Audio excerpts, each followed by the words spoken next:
Can you be gay and conservative?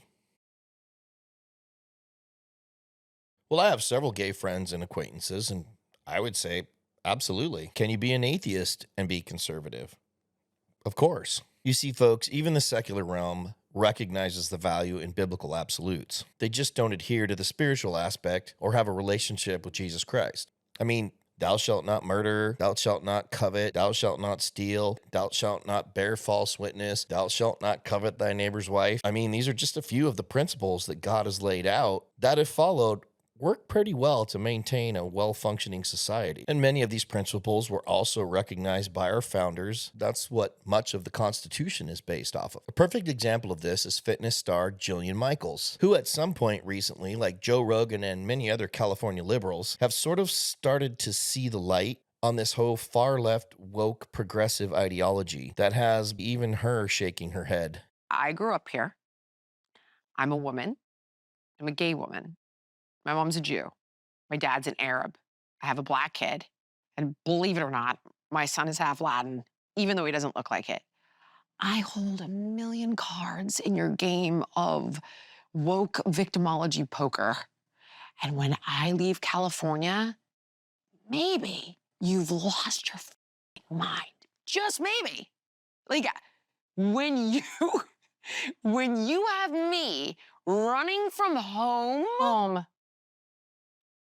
maybe it's gone way too far.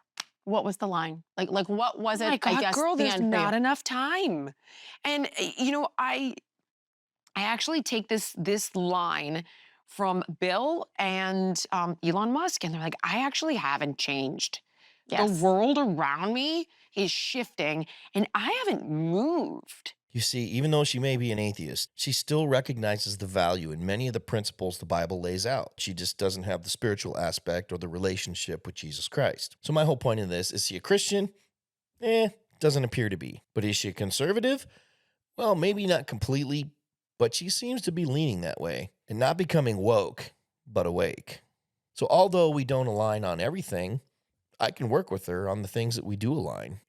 In fact, I work with some atheists better than I do some Christians. Just saying. And I guess I'm speaking largely about those more moderate liberals who actually tend to live a pretty conservative life, but yet traditionally have voted Democrat. You know, they're kind of the old-fashioned classical blue dog Kennedy liberal, which, as I've mentioned before, is pretty much a conservative. Which brings us back to that old-fashioned critical thinking and not so common sense. And for Christians, I'm sure you've all heard the saying, preach the gospel at all times, and when necessary, use words.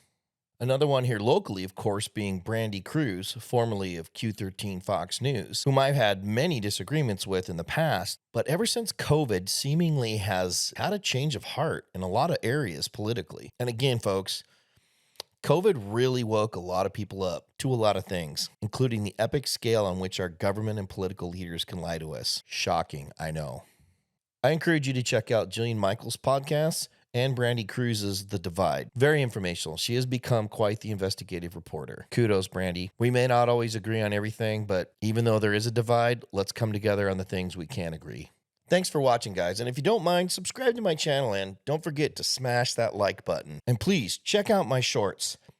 No, not these ones. The ones on YouTube.